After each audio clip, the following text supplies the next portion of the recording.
अमावस्या की रात थी। भेड़ियों की आवाज से सारे माहौल में डर का सन्नाटा था।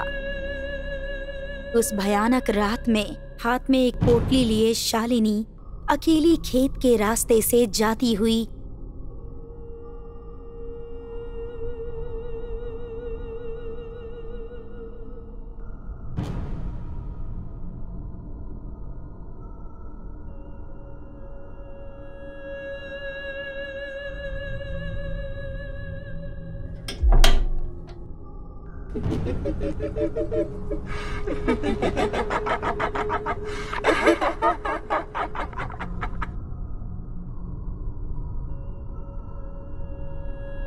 अपनी मौत को खुद बुलावा देने के लिए आई हो।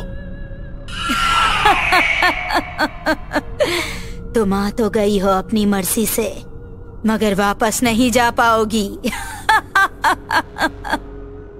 माँ, क्या ये दीदी भी हमारे साथ रहेगी?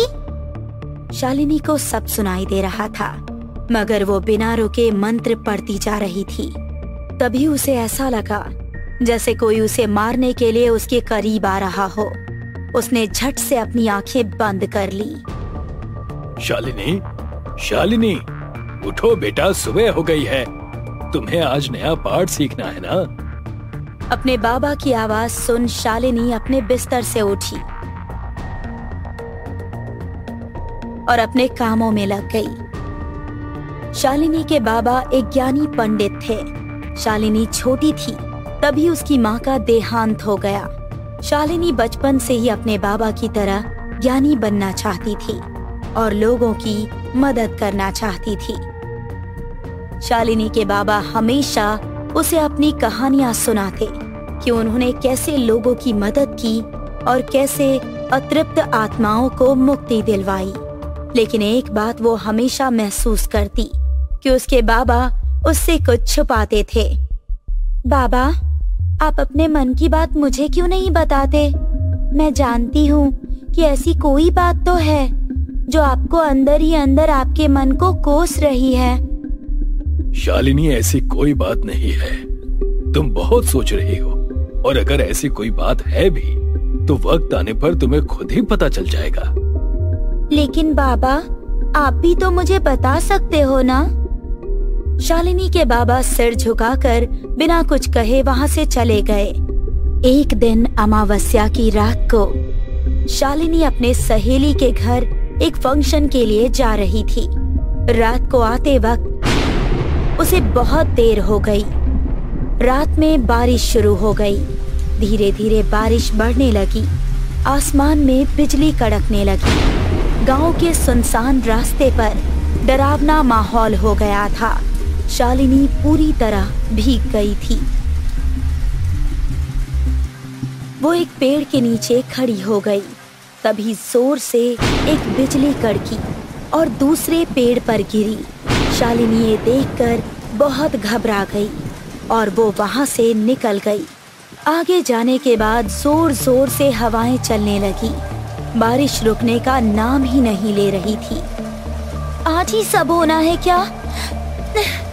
पहले ये बारिश और फिर बिजली और अब ये तूफान। यहाँ रुकने के लिए कोई जगह भी नजर नहीं आ रही है। ये शालिनी कहाँ रह गई? अब तक तो आ जाना चाहिए था उसे। एक तो आज अमावस्या की रात है, कहीं कोई अनहोनी ना हो जाए। कुछ देर आगे जाने के बाद शालिनी को खेत के किनारे एक घर नजर आया। उसे लगा कि आज की रात उस घर में रहने वाले लोगों से मदद मांग लेती हूँ। शालिनी उस घर की तरफ चली गई। उसने दरवाजा खटखटाया। अंदर से एक औरत ने दरवाजा खोला। जी नमस्ते, मेरा नाम शालिनी है। मैं पास के ही गांव में रहती हूँ। मैं अपने सहेली के घर गई थी।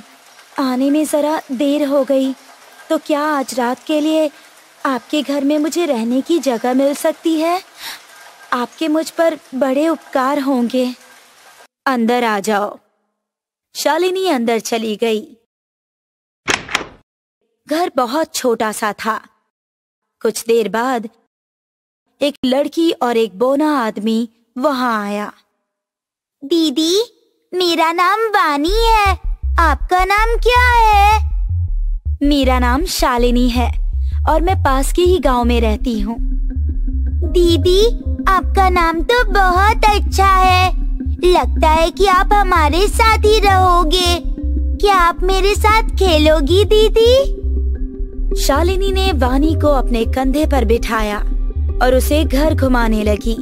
घुमाते घुमाते उसकी नजर आईने पर पड़ी।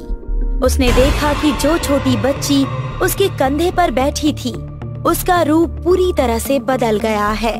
उसका बदन पूरी तरह से काला पड़ गया था, आंखें सफेद हो गई थी, बाल पूरी तरह बिखरे थे। शालिनी ने वानी को जोर से जमीन पर पटक दिया और जोर जोर से चिल्लाती हुई घर से बाहर निकलने लगी।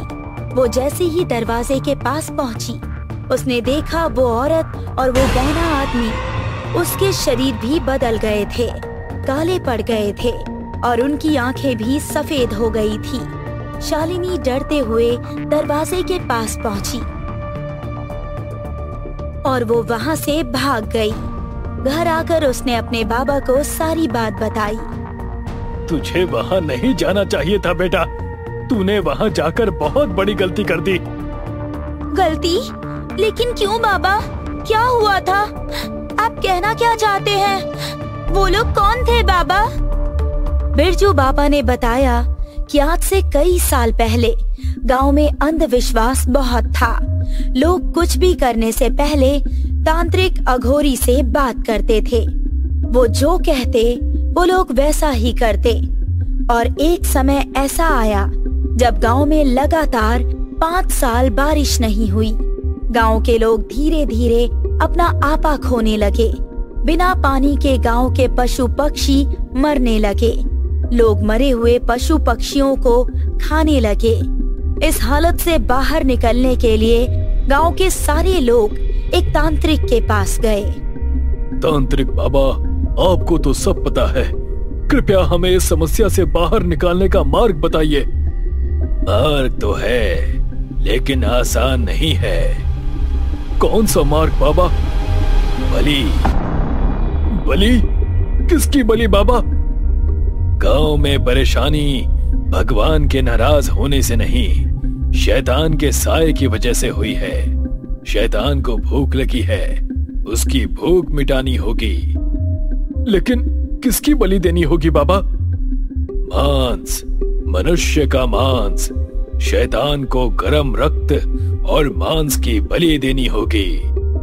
ये बात सुनकर सरपंच और बाकी गांव वाले हक्के बक्के रह गए। लेकिन भूख प्यास ने लोगों की बुद्धि छीन ली थी। वो इस बात के लिए भी तैयार हो गए। गांव के लोगों ने सोचा कि गांव में श्याम नाम का जो बौना आदमी है, उसी की बलि दे देते हैं। गांव के कुछ आदमियों ने बौने श्याम को पकड़ा और उसे तांत्रिक बाबा के पास लेकर गए। मुझे छोड़ दो, मुझे जाने दो, मैं मरना नहीं चाहता, छोड़ो मुझे। श्याम अपने प्राणों की भीख मांग रहा था, लेकिन किसी ने उसकी बात नहीं मानी।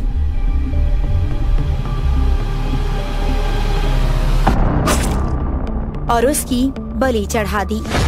ये बात जब इरावती को पता चली तो उसने अपने घर में ही अपने बेटी के साथ आत्महत्या कर ली। जिस रात उन सबकी मौत हुई, वो रात अमावस्या की रात थी। तब से उन तीनों की आत्माएं भटक रही है। वही घर तुमने देखा, वो घर और वो लोग अमावस्या की रात को ही दिखते हैं। बाकी के दिन वो जमीन में धंस जाते हैं। बाबा, अब हम क्या कर सकते हैं? क्या वो लोग मुझे भी मार डालेंगे? नहीं नहीं, मैं ऐसा नहीं होने दूंगा। अब हम क्या करें बाबा? मैंने आपसे पूरी विद्या नहीं सीखी है। अगर मुझसे कोई गलती हो गई तो? ऐसा कुछ नहीं होगा शालिनी। भगवान और अपने आप पर विश्वास रखो। अगली अमावस्या की रात को वो घर फिर से जमीन से उभर कर आया। बिरजू बाबा ने शालिनी को एक पोटली दी और उसे बताया कि उन सबको मुक्ति अब वही दिला सकती है। और शालिनी को गले में पहनने के लिए एक रुद्राक्ष की माला भी दी।